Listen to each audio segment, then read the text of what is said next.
لما تحبي تسلقي فراخ بيضة وعايزة تعملي الشوربة زي كأنها فرخة، كأنها شوربة بلدي بالظبط. هقولك تعملي ايه.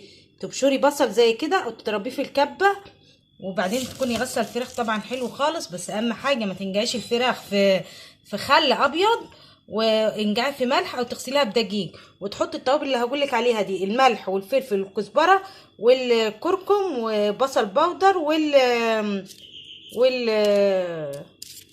وورق اللورو ده، وهتحطوهم على البصل وتدعكيهم حلو خالص. بصوا هندعك التوابل دي حلو خالص. هنشيل كده ورق اللورو كده وهندعكها حلو اهو، ندعكيها حلو خالص كده توابل. بعدين بنضيفها على الفراخ، وبندعك الفراخ برضو دعكة معتبرة من كل مكان. ندعكيها حلو خالص، وبعد كده بنسيبها ربع ساعة قبل ما نسلقها.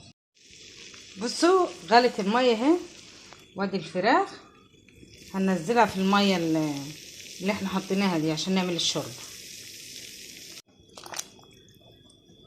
اهو. احنا مش هنحط اي حاجة تاني من التوابل غير تظبطي الملح بس. تشوفي الملح، لو ملح ناقص، لو ناقصة ملح حطي لها ملح، لكن اي حاجة تانية خلاص على كده. بص بقى منظر الشوربة، ريحة وشكل. بص شايفين الدسم؟ الكركم اللي احنا حطيناه نزل الدسم اللي في الفراخ كلها، ريحتها تجنن. شايفين شكلها عامل ازاي؟ وطعم الشوربة بلدي اهو. شايفين؟ جربوها بقى، بس ما تكتروش الكركم، يا دوبك ربع معلقة كده عشان يبقى اللون ده يطلع كده لونه مظبوط زي كده، ما يغمقش عن كده. ماشي؟